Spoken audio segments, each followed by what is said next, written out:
안녕하세요. 말씀을 굽는 시간의 오일기 목사입니다. 네, 오늘도 말씀을 굽는 시간 가운데 나오신 여러분 축복합니다. 오늘 하나님께서 우리에게 주신 말씀, 요한복음 14장의 말씀이죠. 14장의 말씀입니다. 7절에서 15절까지의 말씀인데요. 제가 하나님의 말씀 봉독합니다. 이 말씀 봉독할 때에 살아계신 하나님의 음성을 들으시게 되길 바랍니다. 하나님의 말씀입니다. 너희가 나를 알았더라면 내 아버지도 알았으리로다.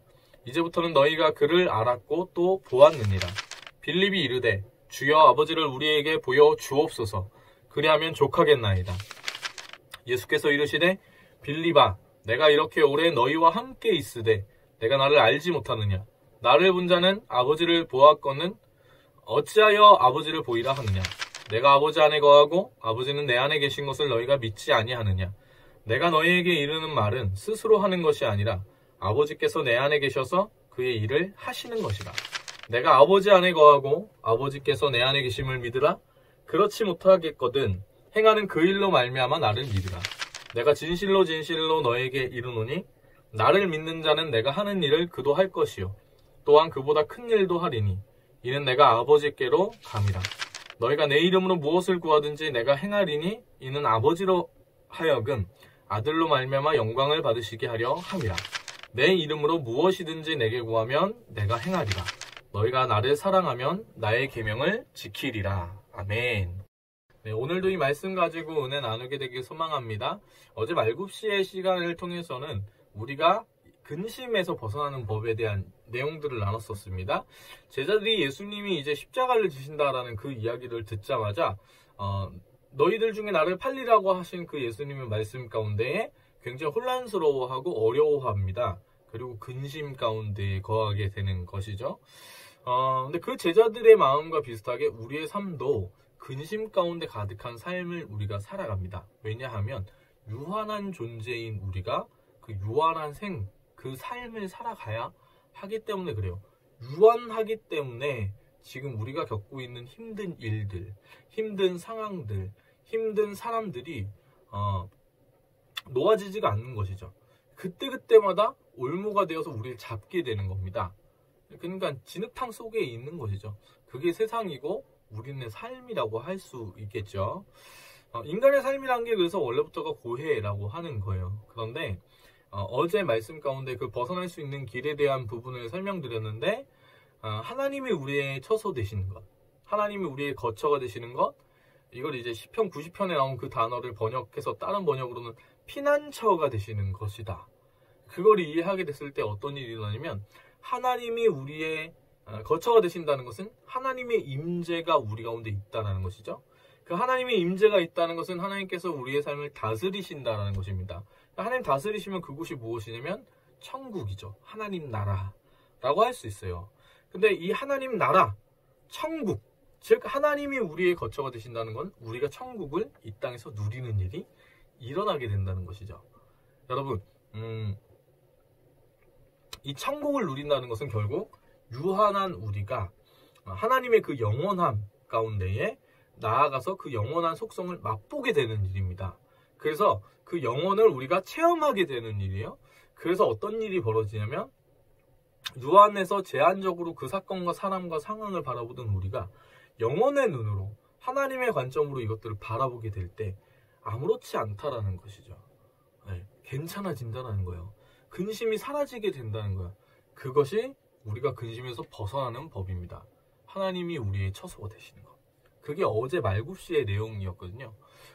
근데 어제 그 내용도 그렇고 오늘 읽은 본문도 그렇고요. 굉장히 예수님께서 답답해 하셨을 것 같아요. 이전까지 예수님은 자기의 때가 영광 받으실 그 때가 오지 않았었습니다. 근데 이제는 예수님께서 영광 받으실 때가 왔는데 이 때라는 것은 결국에 십자가에 못 박히시는 것이잖아요. 그래서 이 십자가를 감당하시기 바로 앞에 제자들과 시간을 보내시면서 이야기를 해주고 계신 거란 말이에요, 지금. 근데 이제 어저께의 그 본문도 그렇고 오늘의 그 본문도 그렇고 제자들이 참 안타까운 사람들입니다. 이 사람은 소통이 되지 않을 때 답답함을 느끼잖아요. 근데 예수님이 참 이 제자들이랑 지금 대화를 나누면서 많이 답답하시겠다 이런 느낌을 많이 주는 본문이거든요. 오늘의 본문이. 중요한 순간에 주님께서 이 십자가를 지시는 것에 대해서 말씀하시는데, 그러니까 죽으러 가시는 거니까 굉장히 이렇게 진중하고 굉장히 이렇게 분위기가 완전 무겁고 그런 느낌인데, 근데 이제 제자들이 여기서 참 아쉽다는 거예요.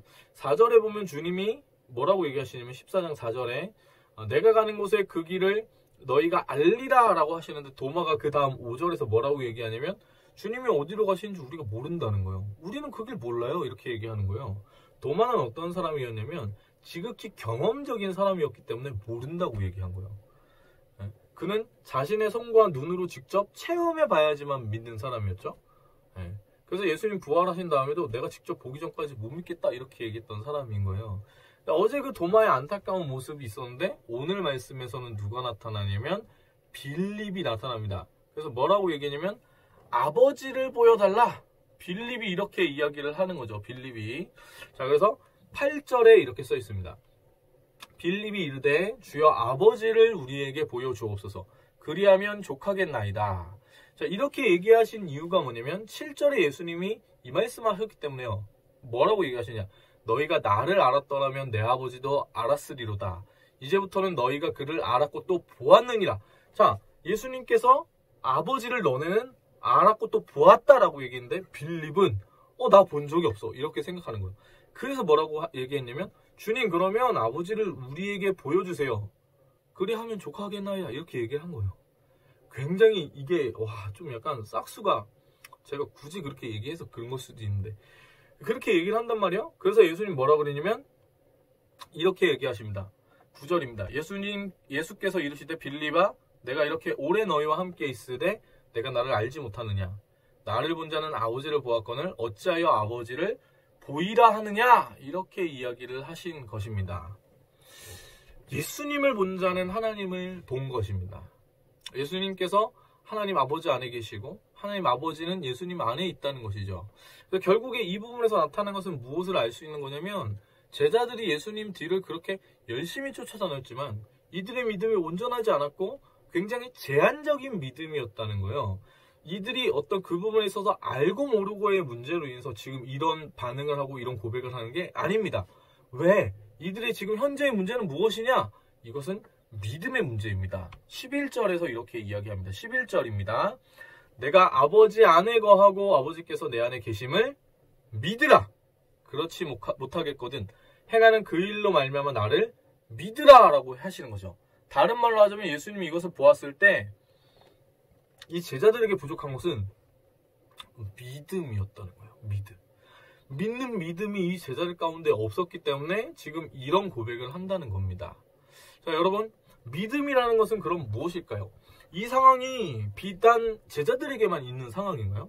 우리 역시도 예수님을 따른다, 예수님을 믿겠다, 나름대로 우리가 예수님의 제자입니다 라고 살아가지만 하나님이 원하시는 예수님의 그 실제 그 마음을 우리가 잘 파악하고 있다기보다는 헛물을 켜는 경우가 많아요. 이 제자들의 모습은 어떤 의미에서 보면 우리의 모습이죠. 하나님의 그 뜻을 온전히 분별하지 못하는 모습, 온전한 그 예수님을 향한 믿음을 가지지 못하고 있는 그 모습, 우리가 믿고 싶은 대로 믿는 모습, 하나님 중심으로 신앙생활 하는 게 아니라 내 뜻대로 신앙생활 하려고 하는 모습들, 그런 모습들 다 우리의 모습인 거예요. 왜 그런 일이 일어나냐? 이건 믿음의 문제라는 것이죠. 믿음이 없기 때문에 우리의 신앙적인 부분에 여러 가지 많은 문제들이 발생하게 된다는 것입니다. 그럼 이 믿음이라는 것은요, 안에서 일어나서 바깥으로 나아가는 거예요. 그래서 믿음은 보이지 않는 것들의 실상이고요, 바라는 것들의 증거이죠. 우리 내면에서 일어난 그 믿음의 고백이 외면으로 뻗쳐나가게 되는 특징을 가진다는 겁니다. 이 믿음이라는 것은 세상의 모든 것들을 가득 채워 있는 것인데 세상 사람들은요, 눈에 보이는 것들만 믿습니다. 그러니까 이들은 참된 믿음의 그 영역을 보지 못하는 거죠. 그냥 눈에 보이는 세계가 전부인 거라고 믿어요. 근데 문제는 뭐냐? 그 눈에 보이는 세계는 그래서 한정적이고 실제 세계라는 것은 눈에 보이는 것보다 눈에 보이지 않는 세계가 더 크고 많다는 것이죠. 왜 빙산의 일각이라고 하잖아요. 이렇게 빙하가 이렇게 있는데 우리 그 빙하 이렇게 물 위로 이렇게 올라와 있는 것만 보면서 크다 이렇게 얘기하지만 사실 요 빙하 밑에 엄청나게 큰 것이 있다라는 거예요. 그러니까 이 겉으로 드러난 빙산 그거 하나만 보는 사람은 불행한 겁니다. 왜? 그 삶에서 일어나는 부분의 현상만 보고 파악하는 사람은 더 큰 영적 세계를 알지 못했기 때문에 그 삶의 문제를 해결할 수도 없고 그 삶의 선순환을 이뤄갈 수도 없는 거예요. 왜? 그 삶에 있어서 일어나는 작용을 알지 못하기 때문에 그렇습니다. 그런 의미에서 믿음이라는 것은 믿는 성도가 반드시 가져야 할 요소이죠. 믿음의 그 분량을 계속해서 하나님 앞에 구해야 합니다. 심지어 우리가 구원을 받는 그 부분에 있어서도 믿음으로 말미암아 의롭게 칭함을 받는 것이죠. 그래서 이 믿음이라는 게 굉장히 중요하고 보이지 않는 영적 세계가 있다라는 거예요. 믿음이 왜 여기서 중요하냐? 그 보이지 않는 세계를 보게 만드는 것이 믿음입니다. 여러분 이렇게 봐도 알 수 있습니다. 예수 그리스도의 그 십자가의 사건이라는 것이요. 믿음이 없다고 생각하면은 어떻게 되냐면 그거 과거의 한 점에 일어났던 일에 불과한 일이에요. 나랑 상관없을 수 있어요. 예수라는 분이 이 땅에 오셔서 죽었나 보다 라고 생각하고 끝나는 거죠. 하나님의 아들이 이 땅 가운데 오셔서 죽었대. 그래서 뭐 어쩌라고 이렇게 나올 수 있는 겁니다. 지나가버린 나와 상관없는 일이 되어버리는 것이죠. 그런데 믿음이라는 요소는 이 예수님의 십자가의 사건이 과거의 일이 지나간 일이 그것이 아니다 라고 얘기하고 지금 이 순간 나에게 일어난 사건으로 해석이 되게 만드는 능력인 거죠. 그것이 믿음입니다. 그래서 뭐라고 얘기하냐면 예수님이 나를 위해 죽으신 이 사건이 나를 구원한 사건입니다 라는 믿음의 고백을 하게 하고 이런 고백을 하는 거예요. 십자가의 도가 멸망하는 자들에게는 미련한 것이지만 하나님을 믿는 우리에게 하나님의 능력이 되는 것입니다 라는 그 믿음의 고백이 일어나게 되는 겁니다. 그 믿음 신앙생활은 결국에 어떤 부분의 문제냐면 사실상 믿음의 문제가 전부라고 볼 수 있습니다. 왜? 믿음을 가질 때 보이지 않는 그 하나님을 보게 되는 거거든요. 믿음의 눈을 들어서 볼 때만 보이는 것들이 있다는 거예요. 근데 우리가 신앙이 굉장히 연약해지고 이렇게 다운되고 막 그렇게 되는 상황은 결국에 뭐에 대한 부분에 연결이 되는 거냐면 믿음에 대한 부분에 연결이 돼 있는 거예요. 믿음이 연약해서 보이지가 않잖아요. 하나님 안 보이시잖아요. 그러니까 이제 그 상황에서 믿는 게 힘들어지는 거고 믿음이 부족해지면 이제 시험에 들고 어려워지고 그렇게 되는 거예요. 결국에는 이 신앙의 근육은 뭐로 되어 있냐면 믿음으로 되어 있는 겁니다. 그래서 그 믿음 가질 때 누굴 보게 되면 예수님을 보게 되는 겁니다. 예수님을 온전히 알게 되면 우리가 하나님을 알게 되는 것이죠. 이 예수님은 어떤 분이시죠? 말씀으로 우리 가운데 오신 분이십니다. 즉 말씀을 알면 예수님을 알게 되고요. 예수님을 알면 하나님을 알게 되는 거예요. 신앙생활에 있어서 말씀이란 게 절대적인 영향을 미치는 것이죠. 그때 우리 믿음이 이 말씀과 상호작용을 일으켜서 선순환을 일으켜서 더 하나님 가운데 나아가게 만드는 통로가 되어주는 것입니다. 그래서 이 믿음이 나의 삶을 뒤덮는 것이죠. 하나님 나의 처소가 되어주시기 때문에 그렇습니다. 그러면 보는 것이 달라지고 말하는 것이 달라지고 생각하는 것이 달라지는 거예요. 여러분 그것이 믿음이고 신앙생활인 겁니다. 그래서 예수님을 믿는 것이 그것이 구원이다라고 얘기하는 게 왜 그러냐면 이 하나님이 우리의 처소가 되어주시는 우리 삶의 천국이 이루어지는 그것이 아니라면 우리는 고통 가운데 영원한 지옥 가운데 있는 것을 경험하기 때문에 그런 거예요. 그때도 믿음이 작용하죠. 내 인생은 불행할 수밖에 없어. 하나님은 나를 사랑하지 않아. 나는 사랑받기 합당하지 않아. 이런 생각들이 우리를 붙잡게 되는 겁니다. 왜요? 실제 생활 가운데 일어나는 일은 그것을 증명해주고 있기 때문이죠. 그래서 현상으로 일어나는 것만 바라보면 무너지게 되는 거예요.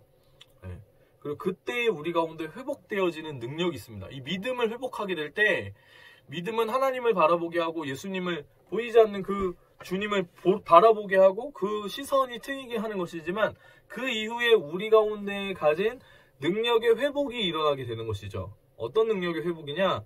우리가 예수 이름으로 구할 때 주님께서 우리가 간구하는 그 모든 일들을 행하시는 것입니다. 왜? 아들로 말미암아 영광을 받으시게 하려 함이라. 이게 13절에 있는 거예요. 근데 14절에 이렇게 약속하시죠. 내 이름으로 무엇이든지 내게 구하면 내가 행하리라. 이렇게 얘기하십니다. 이것이 결국에 약간 일맥상통하는 부분이 있죠. 뭐와? 자녀의 권세와. 하나님 우리가 예수 그리스도 그 이름으로 나아갈 때 그 주님을 믿는 믿음 가운데 나아갈 때 우리를 자녀 삼으신다는 것이죠. 아멘. 그때 우리가 가진 권세가 있습니다. 우리가 땅에서 묶으면 하늘에서 묶이고 땅에서 풀면 하늘에서 풀리는 것이죠. 아버지의 모든 것이 다 자녀의 것입니다. 그 믿음 가지고 세상 가운데 담대함으로 나아갈 수 있는 힘이 생기는 것이죠.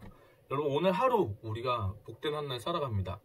어떤 상황이 여러분들 가운데 펼쳐질지 알 수 없어요. 인생이라는 건 때때로는 거센 풍랑처럼 우리에게 몰아치잖아요. 근데 여러분, 오늘 하루 어떤 상황 가운데 있건 간에 피난처이신 하나님께 나아가십시오. 처소이신 하나님을 붙잡으십시오. 그 하나님의 임재하심 가운데에, 여러분, 하나님의 다스리심 가운데에 있는 저 여러분이 되길 소망합니다. 그 믿음의 눈을 트여서 보게 될 때 우리가 누구에게 예수님을 전해야 되는지, 어떤 사람들에게 생명을 나눠야 되는지도 보게 될 줄 믿습니다. 그런 복된 한 날 살아가는 저와 여러분 되시길 소망합니다. 함께 찬양하기 원하는데요. 믿음이라는 것은 딱 이런 것 같아요. 딱 이게 맞는 것 같아서 이 찬양을 정했는데, 우리 삶 가운데 이것이 우리의 고백되었으면 좋겠습니다. 모든 상황 속에서. 아시는 분들 함께 찬양했으면 좋겠습니다. 찬양할까요?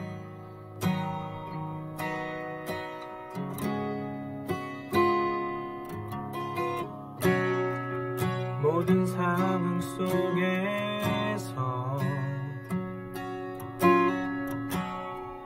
주를 찬양할지라.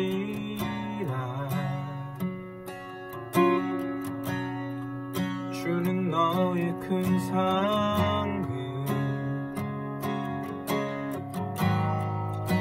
큰 도움이시라.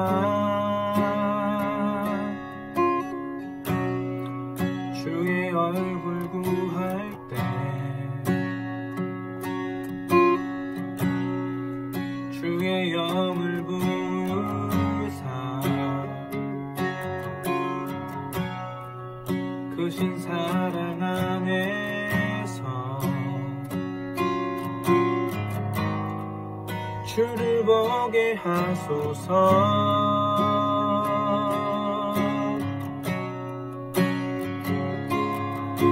내 영혼이 확정되고 확정되어 싸우니 믿음에 눈들어 주를 바라봅니다. 내 영혼이 확정되고 확정되어 싸우니 믿음에 눈들어 주를 바라봅니다. 주를 찬양할 때, 주를 찬양할 때 주의 나라 이미 임했네. 주의 영원한 나라 주 보게 하소서.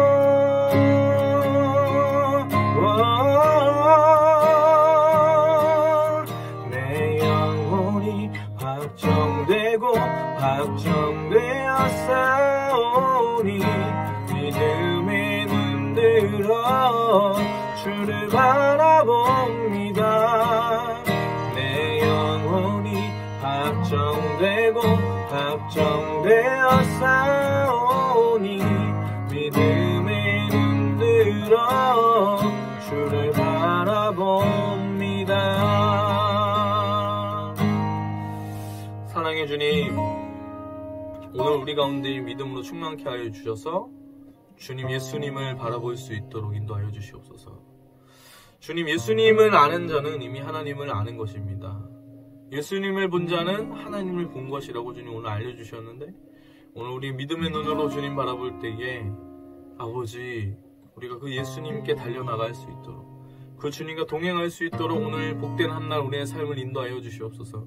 하나님께서 우리의 처소가 되시고 우리의 피난처가 되시는 하나님께 나아갑니다. 성령으로 우리와 함께 동행하여 주시고 우리의 그 삶이 오늘 한날이 하나님 나라가 선포되어지는 놀라운 은혜의 한날 될 수 있도록 인도하여 주시옵소서. 주님을 찬양합니다. 감사드리며 예수님의 이름으로 기도합니다. 아멘. 화이팅입니다.